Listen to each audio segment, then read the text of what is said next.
January 30th, 1945. Deep under the shattered Reich Chancellery, in the dim glow of the Führerbunker, Adolf Hitler leaned over a map of Germany that looked more like a dream than truth. Tiny colored pins dotted the paper, standing for Wehrmacht divisions that had vanished long ago. Ghost armies, their men buried in eastern snow or locked behind Soviet wire. Field Marshal Wilhelm Keitel and General Alfred Jodl stood silent as Hitler whispered orders to these shadows, commanding counterstrikes that would never leave the room. But the real chill in the air wasn't his madness. By now everyone knew he lived in another world. No, the true horror lay in the fragile web of whispers and half-truths that had tangled the German generals for 12 long years. And the question that would echo through courtrooms and quiet studies for generations came soft as a breath. What did they truly know? And when did the knowing begin?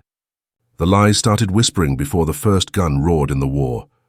On February 3rd, 1933, just 4 days after Hitler slipped into the Chancellery, he gathered the Wehrmacht's grey-haired commanders in the warm lamplight of General Kurt von Hammerstein-Eckward's home. There, away from microphones and crowds, he let the mask fall. No more talk of peace or treaties. He spoke of crushing Marxism root and branch, tearing Versailles to shreds, and carving living space from the East, then bleaching it German with blood and fire. Men like Werner von Blomberg and Walter von Reichenau heard every word. The meaning hung heavy, yet they chose to hear it as bargaining, as thunder before the storm, not the storm itself. That first quiet twist of truth set the pattern, a slow poison that would seep through every order, every map, every dawn. The generals watched the rearmament bloom like a dark flower. From 1933 to 1939, military marks leapt from 1.9 billion to 32.3 billion, swallowing nearly a quarter of the nation's breath by the end. 100,000 men swelled to 4.7 million. Panzer divisions rolled out in defiance of every inked line at Versailles. The Luftwaffe practiced its scream over secret fields. The strain showed in every ledger, every worried memo. General Georg Thomas, master of war economy, sent report after report. The ground was cracking, the machine would break in a long fight. The papers circled the high desks. They read them, they knew. Yet ambition, old grudges against Versailles, and the sweet song of glory kept them building on sand. What Hitler hid wasn't the hunger for war. Everyone tasted that. He hid the furnace beneath, the racial madness that would burn logic to ash. The Holocaust arrived in locked boxes and coded words: special treatment, resettlement, evacuation. When Heinrich Himmler spoke to his SS Gruppenführer at Posen on October 4, 1943, he called the slaughter of Jews a glory never to be written. The death camps rose behind euphemism and barbed wire. But willful blindness, not true darkness, cloaked the general's eyes. The Wehrmacht itself shattered the myth of clean hands. On May 13, 1941, weeks before Barbarossa's thunder, Keitel signed the decree freeing soldiers from punishment for crimes against Soviet civilians. On June 6th, the Commissar order demanded instant bullets for red political officers. Every army group commander held the paper. Some grumbled at the wording. Others, like Walter von Reichenau, sharpened the blade, naming the Eastern War a crusade against Bolsheviks, guerrillas, saboteurs, and Jews. These were not hidden scrolls. They slid down the chain of command like cold water. The Einsatzgruppen, those mobile killing squads, leaned on Wehrmacht trucks, maps, bullets.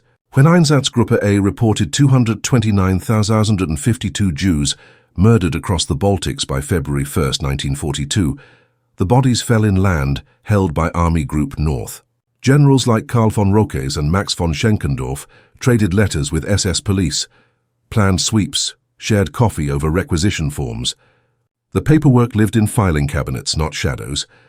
Responsibility sat in their laps, yet they passed it like a hot coal. Hitler's true art was never total secrecy. He built a maze where truth could be seen and unseen at once.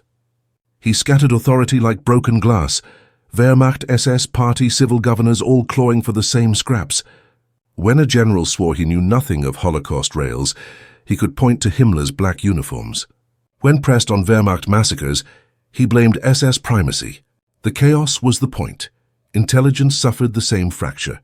Admiral Canaris's Abwehr brought warnings. Britain and France would fight for Poland, and Hitler crumpled them like waste paper. Generals who spoke against the Czech grab, like Ludwig Beck, found their desks cleared by 1938. Dissent became exile. Before Barbarossa, Wehrmacht counters tallied 200 Soviet divisions.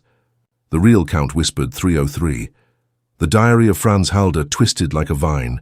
Yes, the Red Army was vast, but surely soft, surely crumbling. Wish dressed as wisdom. The economy teetered on a knife. By 1939, foreign gold dwindled, raw materials vanished, debts towered. Economics Minister Hjalmar Schacht begged restraint. In 1937 he was gone.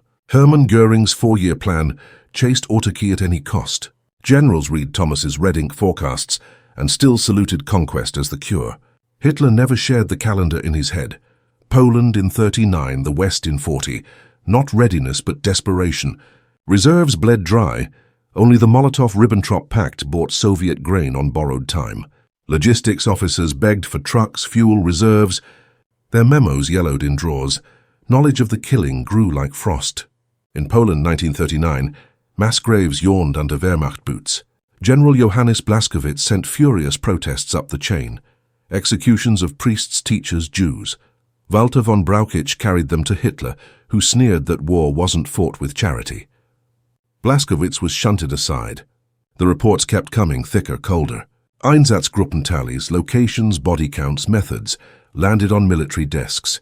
When Auschwitz-Birkenau rose, its rails, bricks, guards, trains all begged Wehrmacht signatures. Soldiers on leave spoke in mess halls of pyres lighting the night. The whispers circled, rationalized as partisan necessities, hushed as tall tales. Hitler spoke the final solution in riddles and nods, almost never ink. Yet on January 30th, 1939, he told the Reichstag war would mean the annihilation of Europe's Jews. In private, the same prophecy. Generals later swore they heard only figures of speech. Thousands of hours of recordings laughed at the lie. Prussian honor became a cage. Politics were beneath the officer. Obedience was sacred. The oath sworn to Hitler, not Germany, locked the door. When Klaus von Stauffenberg finally reached for the bomb in 1944, the oath still tore at his conscience. Hitler had twisted duty into chains. He hid peace feelers too. British notes hinting negotiation before Poland buried. Soviet offers of more land, more grain before Barbarossa. Never reached the map tables. War looked inevitable, only because alternatives were locked in his pocket. The generals lied upward as eagerly. Casualties shrank on paper. Victories bloomed. After Stalingrad, division strength became fairy math. Albert Speer juggled production miracles and miracles of numbers. Wonder weapons drained factories of tanks. Hitler dreamed of jets while artillery begged for shells. He never admitted the war was lost from the first throw. Stalingrad, Kursk, simple addition screamed surrender. He called it defeatism. The Nero decree of March 19, 1945, ordering Germany's own heart ripped out, stunned even Speer. Some truths even loyalists couldn't swallow. At Nuremberg, Keitel and Jodl stood in dark coats claiming clean consciences. Their signatures stared back from commissar orders, anti-partisan directives, Einsatz support forms. The just soldier's tale crumbled like old plaster. Some details stayed SS sealed, gas chamber blueprints, Zyklon schedules. But mass shootings, deportation trains, slave factories, those bled into every command post. Distance from gas didn't erase blood on the rails. The generals thought they fought for soil and steel. Hitler fought for a world without Jews, Slavs, inferiors. Military plans became racial arithmetic. The hunger plan to starve 30 million Soviets was strategy. Anti-partisan sweeps tallied 100 civilians per dead German. Policy, not excess.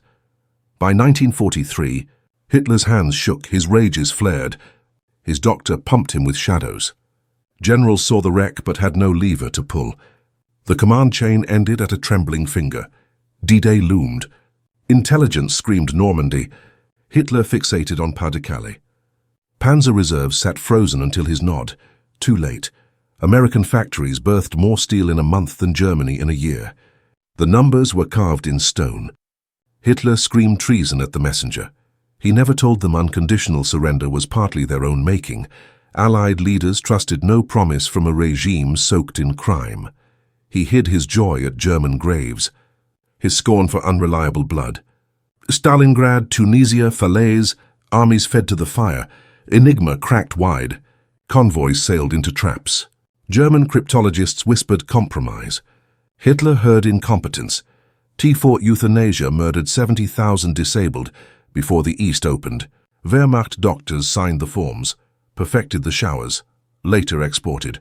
From the first Polish shot, Hitler knew the dice were loaded against a long war. He bet on enemy collapse before the math caught up. When it didn't, he doubled down. The deception was a chorus. Hitler's lies, generals' self-lies, institutional mirrors reflecting nothing true. They saw the abyss, named it victory, and marched in. The path to ruin glittered with warnings no one dared read aloud, until the bunker lights flickered, and the map pins stood for nothing at all.